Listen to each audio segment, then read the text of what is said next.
Hey guys, this is Brett with Numbers Up Finance. Today we're doing a market wrap for Monday, March 25th.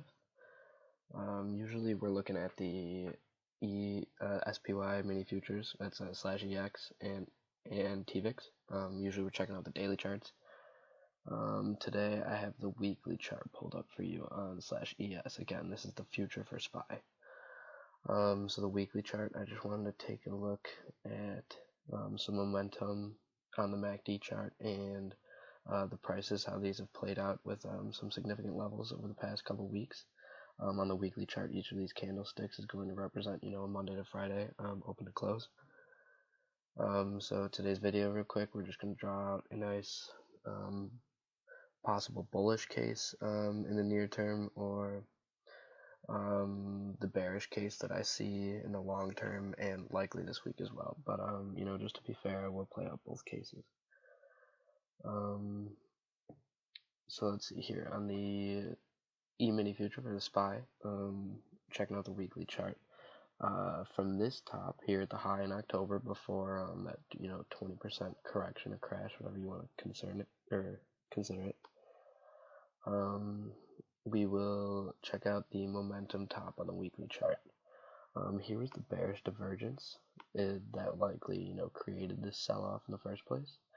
Here we have prices making higher highs, while the momentum, the MACD indicator down here, is making lower highs. There's the bearish divergence, and that's likely what led to this 20% sell-off. Now, looking into this, it's pretty clear that we've made a topping pattern here in this recent, run since late December, 20% jump. Pretty clear topping pattern here now, reaching this pretty key significant resistance level. This is the triple top, quadruple top, I think it's become now. Pretty clear topping pattern here. Also, we see the MACD histogram here making two lower green candles, so it's looking like a topping pattern is going to be created pretty soon here on the momentum indicator as well. It's not confirmed yet. Obviously, this line is still upward sloped, but as this histogram is showing decrease over the last 3 weeks, I would expect the MACD line to be reversing pretty soon as a result as well. Moral of the story, all that will do is continue out our, downward sloping momentum. So if that is the case, obviously we're following from this top in the momentum here to this top in the charts. If we're making lower prices and we continue to make lower momentum, that's not a divergence. It's actually just showing that the momentum is still bullish, and in the long term here, we have, or the momentum is still bearish. Sorry, momentum is going to still be bearish. Prices are bearish, obviously, making a lower top since October. So even with this 20% run here, I think we're still looking at a bearish long-term outlook. So next, I'm going to switch to the Nasdaq mini futures. We're going to look at these today. The Nasdaq is a little bit, sorry, this chart is ugly. I really want to just focus on the momentum here. I got a lot of price levels drawn in there. The Nasdaq, this is a technology heavy. It's pretty reflective of the market, the same way SPY is. The only difference is Nasdaq. The top few stocks are Amazon, Microsoft, Google, things along those lines. They hold a lot of weight. Pretty much 10% of the Nasdaq is made up of tech stocks, so wherever that industry is headed is pretty reflected by the Nasdaq. It's not as good of a wholesome market indicator as SPY is. Anyway, I wanted to check out the daily chart here for you guys. Momentum here, you see prices are increasing. I'll outline the slope for you, okay, over the past couple months, or about a month and a half, I'd say. We obviously have an upwards increasing slope of prices continuing to make higher highs, and now the momentum indicator here, the MACD, is also making higher highs. Now, again, the Nasdaq is more reflective of the tech stock industries, not the market as a whole, but this shows that there's still no signs yet of a reversal, a sell-off to be had based on momentum, since the end of December. And the tech stocks are definitely what make up the majority of the market. Amazon, Microsoft. I feel like I'm missing one. Oh, Apple, duh. You know, Apple being the heaviest.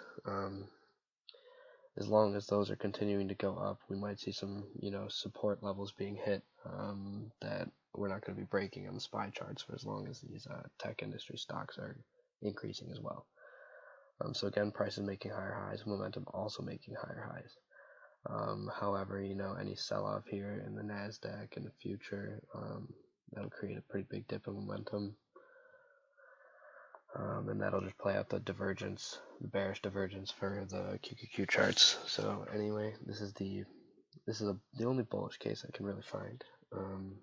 As long as the tech stocks are still increasing momentum, that's indicative that there won't necessarily be too big of a sell-off just yet. So maybe in the next week we'll see a little bit of a buying back in. You know, could make a new higher high. No one knows. Nothing is for sure in this market, but this is the strongest case for the bulls that I can find here, is that the tech stocks are continuing to make higher highs on both momentum and prices. Definitely something to watch. Now we'll switch back over to the SPY futures on the daily chart, what we're usually looking at. Wow, I did not draw that line. It must carry over. It's weird. SPY daily charts, obviously the divergence still stands, so the market as a whole is showing some bearish momentum.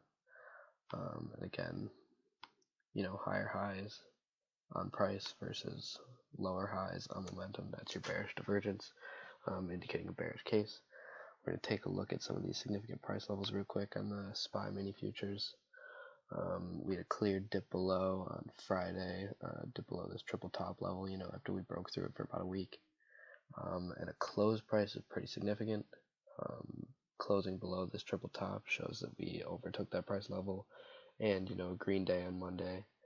I wonder if it looks this way in SPY, actually. Let me check real quick. This is the actual, okay, yes, it is a green candle, just hardly. This is the actual SPY that's tradable during the day. Here's the future that's moving. You know, moving, selling 24/7. It actually had a red stick for Monday, because, you know, it started at, you know, it started Sunday night, this candle. But, you know, so far we're seeing a pretty big gap up green. This is the future for Tuesday. This is going to be reflective of how the market opens Tuesday. We see a jump up from where we closed. But it has not taken this resistance level. Again, we should probably see some buying in from the tech industries.